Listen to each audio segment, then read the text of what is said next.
From the Mixed Up Files of Mrs. Basil E. Frankweiler by E. L. Koningsberg, Chapter 3. As soon as they reached the sidewalk, Jamie made his first decision as treasurer. We'll walk from here to the museum. Walk? Claudia asked. Do you realize that it's over 40 blocks from here? Well, how much does the bus cost? The bus? Claudia exclaimed. Who said anything about taking a bus? I want to take a taxi. Claudia, Jamie said, you are quietly out of your mind. How can you even think of a taxi? We have no more allowance, no more income. We can't be extravagant any longer. It's not my money we're spending, it's our money. We're in this together, remember? You're right, Claudia answered. A taxi is expensive. The bus is cheaper. It's only 20 cents each. We'll take the bus. Only 20 cents each? That's 40 cents total. No bus. We'll walk. We'll wear out 40 cents worth of shoe leather, Claudia mumbled. You're sure we have to walk? Positive, Jamie answered. Which way do we go? Sure you won't change your mind? The look on Jamie's face gave her the answer. She sighed. No wonder Jamie had more than $24. He was a gambler and a cheapskate. If that's the way he wants to be, she thought, I'll never ask him for bus fare. I'll suffer and never let him know about it.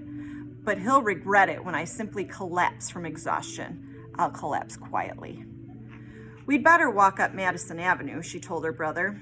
I'll see too many ways to spend our precious money if we walk on Fifth Avenue, all those gorgeous stores. She and Jamie did not walk exactly side by side. Her violin case kept bumping him, and he began to walk a few steps ahead of her. As Claudia's pace slowed down from what she was sure was an accumulation of carbon dioxide in her system, she had not yet learned about muscle fatigue in science class, even though she was in 6th grade honors classes. Jamie's pace quickened. Soon, he was walking a block and a half ahead of her. They would meet when a red light held him up. At one of those mutual stops, Claudia instructed Jamie to wait for her on the corner of Madison Avenue and 80th Street, for there they would turn left to Fifth Avenue. She found Jamie standing on the corner, probably one of the most civilized street corners in the whole world, consulting a compass and announcing that when they turned left, they would be heading due northwest. Claudia was tired and cold at the tips. Her fingers, her toes, her nose were all cold, while the rest of her was perspiring under the weight of her winter clothes. She never liked feeling either very hot or very cold, and she hated feeling both at the same time. Head due northwest. Head due northwest, she mimicked. Can't you simply say turn right or turn left as everybody else does? Who do you think you are, Daniel Boone? I'll bet no one's used a compass in Manhattan since Henry Hudson. Jamie didn't answer. He briskly rounded the corner of 80th Street and made his way into a sun visor, made his hand into a sun visor as he peered down the street. Claudia needed an argument. Her internal heat, the heat of anger, was cooking the accumulated carbon dioxide inside her. It would soon explode out of her if she didn't give it some vent. Don't you realize that we must try to be inconspicuous? She demanded of her brother. What's inconspicuous? Unnoticeable. Jamie looked all around. I think you're brilliant, Claude. New York is a great place to hide out. No one notices anyone. She looked at Jamie and found him smiling. She softened. She had to agree with her brother. She was brilliant. New York was a great place, and being called brilliant had cooled her down. The bubbles dissolved. By the time they reached the museum, she no longer needed an argument. As they entered the main door on Fifth Avenue, the guard clicked off 2 numbers on his people counter. Guards always count the people going into the museum, but they don't count them going out.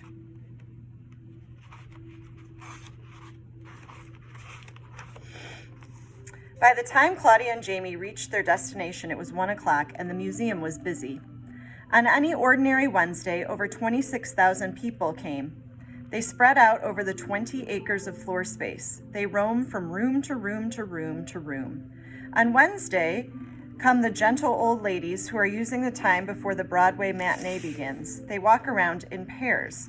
You can tell they are a set because they are wearing matching pairs of orthopedic shoes, the kind that lace on the side. Tourists visit the museum on Wednesdays. You can tell them because the men carry cameras and the women look as if their feet hurt. They wear high-heeled shoes. And there are art students any day of the week. They also walk around in pairs. You can tell that they are a set because they carry matching black sketchbooks. No one thought it strange that a boy and a girl, each carrying a book bag and an instrument case, and who would normally be in school, were visiting a museum. After all, about 1,000 school children visit the museum every day.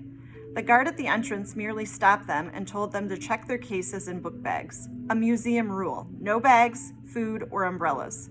Note that the guards can see. Rule or no rule, Claudia decided it was a good idea.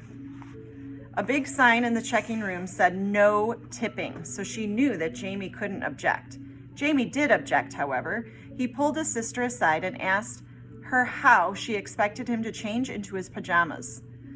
His pajamas, he explained, were rolled into a tiny ball in his trumpet case. Claudia told him that she fully expected to check out at 4:30.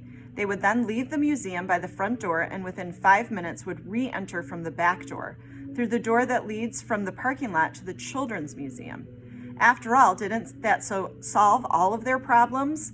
1, they would be seen leaving the museum. 2, they would be free of their baggage while they scouted around for a place to spend the night. And 3, it was free. Claudia checked her coat as well as her packages. Jamie was condemned to walking around in his ski jacket. When the jacket was on and zippered, it covered up that exposed strip of skin. Besides, the Orland plush lining did a great deal to muffle his $24 rattle. Claudia would never have permitted herself to become so overheated, but Jamie liked perspiration, a little bit of dirt, and complications. Right now, however, he wanted lunch. Claudia wished to eat in the restaurant on the main floor, but Jamie wished to eat in the snack bar downstairs. He thought it would be less glamorous, but cheaper, and a chancellor of the checks as holder of the veto power and as tightwad of the year, he got his wish. Claudia didn't really mind so much when she saw the snack bar. It was plain but clean. James was dismayed at the prices. They had $28.61 when they went into the cafeteria and only $27.11 when they came out, still feeling hungry. Claudia, he demanded, did you know that food would cost so much? Now, aren't you glad we didn't take a bus? Claudia was no such thing. She was not glad that they hadn't taken a bus. She was merely furious that her parents, and Jamie's too, had been so stingy that she had been away from home for less than one whole day and was already worried about survival money. She chose not to answer Jamie. Jamie didn't notice. He was completely wrapped up in problems of finance. Do you think I could get one of the guards to play me a game of war? He asked. That's ridiculous, Claudia said. Why? I brought my cards along, a whole deck. Claudia said, inconspicuous is exactly the opposite of that. Even a guard at the Metropolitan Museum of Art who sees thousands of people every day would remember a boy who played him a game of cards. Jamie's pride was involved. I cheated Bruce through all second grade and through all third grade so far, and he isn't wise enough yet. Jamie, is that how you knew you'd win? Jamie bowed his head and answered, well, yeah. Besides, Brucey has trouble keeping straight the jacks, kings, and queens. He gets mixed up. Why do you cheat your best friend? I sure don't know. I guess I like complications. Well, quit worrying about money now. Worry about where we're going to hide while we're locking up this place. They took a map from the information stand for free. Claudia selected where they would hide during that dangerous time immediately after the museum was closed to the public and before all the guards and helpers left. She decided that she would go to the ladies' room and Jamie would go to the men's room just before the museum closed. Go to the one near the restaurant on the main floor, she told Jamie. I'm not spending a night in a men's room. All that tile, it's cold, and besides, men's room make noises, sound louder, and I rattle enough now. Claudia explained to Jamie that he was to enter a booth in the men's room and then stand on it, she continued. Stand on it? Stand on what? Jamie demanded. You know, Claudia insisted. Stand on it. You mean stand on the toilet? Jamie needed everything spelled out.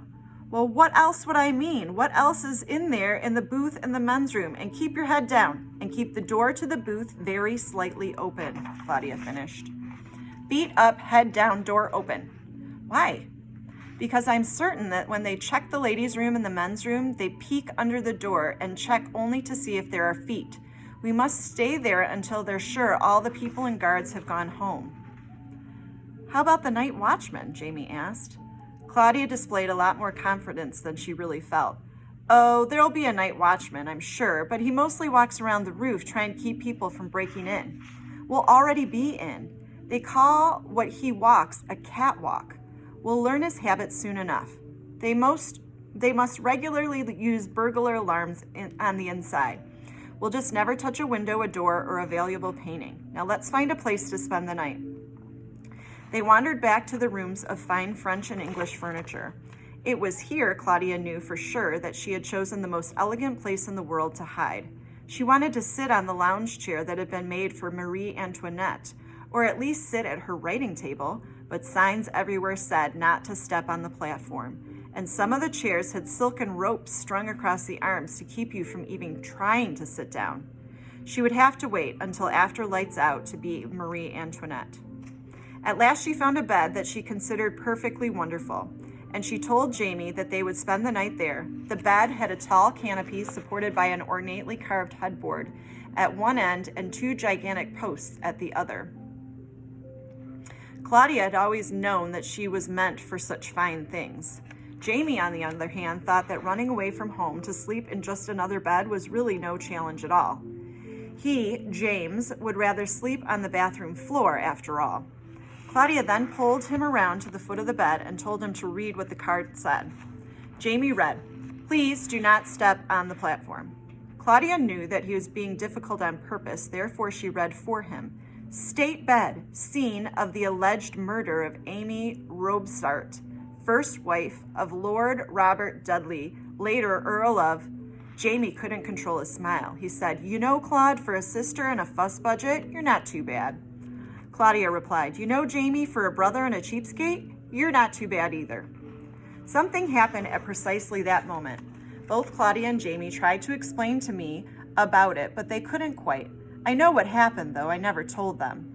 Having words and explanations for everything is too modern. I especially wouldn't tell Claudia. She has too many explanations already. But what happened was they became a team, a family of two. There had been times before they ran away when they had acted like a team, but those were very different from feeling like a team. Becoming a team didn't mean the end of their arguments, but it did mean that the arguments became a part of the adventure, became discussions, not threats. To an outsider, the arguments would appear to be the same because feeling like part of a team is something that happens invisibly. You might call it caring. You could even call it love. And it is very rarely indeed that it happens to two people at the same time, especially a brother and sister who had always spent more time with activities than they had with each other. They followed their plan, checked out of the museum, and re-entered through a back door. When the guard at the entrance told them to check their instrument cases, Claudia told him that they were just passing through on their way to meet their mother. The guard let them go, knowing that if they went very far, some other guard would stop them again. However, they managed to avoid other guards for the remaining minutes until the bell rang. The bell meant that the museum was closing in 5 minutes. They then entered the booths of the restrooms. They waited in the booths until 5:30. Then they felt certain that everyone had gone. Then they came out and met. 5:30 in winter is dark, but nowhere seems as dark as the Metropolitan Museum of Art. The ceilings are so high that they fill up with a lot of darkness. It seemed to Jamie and Claudia that they walked through miles of corridors. Fortunately, the corridors were wide and they were spared bumping into things. At last, they came to the Hall of the English Renaissance. Jamie quickly threw himself upon the bed, forgetting that it was only about 6 o'clock and thinking that he would be so exhausted that he would immediately fall asleep. He didn't. He was hungry. That was one reason he didn't fall asleep immediately. He was uncomfortable too, so he got up from bed, changed into his pajamas, and got back into bed. He felt a little better. Claudia had already changed into her pajamas too. She too was hungry, and she too was uncomfortable. How could so elegant and romantic a bed smell so musty? She would have liked to have washed everything in a good, strong, sweet-smelling detergent. As Jamie got into bed, he felt uneasy, and it wasn't because he was worried about getting caught. Claudia had planned everything so well that he didn't concern himself about that. The strange way he felt had little to do with the strange place in which they were sleeping. Claudia felt it too. Jamie lay there thinking. Finally, realization came. "You know, Claude," he whispered, "I didn't brush my teeth." Claudia answered, "Well, Jamie, you can't always brush after every meal." They both laughed very quietly. "Tomorrow," Claudia assured him, "will be even better organized." It was much earlier than her bedtime at home, but still Claudia felt tired. She thought she might have an iron deficiency, anemia, tired blood. Perhaps the pressures of everyday stress and strain had gotten her down. Maybe she was lightheaded from hunger. Her brain cells were being robbed of vitally needed oxygen for good growth and yawn. She shouldn't have worried. It had been an unusually busy day, a busy and unusual day. So she lay there in the quiet of the museum next to the warm quiet of her brother and allowed the soft stillness to settle around them, a comforter of quiet. The silence seeped from their heads to their souls and into their souls. They stretched out and relaxed. Instead of oxygen and stress, Claudia thought how hushed and quiet worlds, glide, fur, banana, peace. Even the footsteps of the night watchman added only an accented quarter note to the silence that had become a hum, a lullaby. They lay perfectly still even long after he passed. Then they whispered goodnight to each other and fell asleep. They were quiet sleepers and hidden by the heaviness of the dark. They were easily not discovered. And I just want to show you a picture of the bed that they're sleeping in.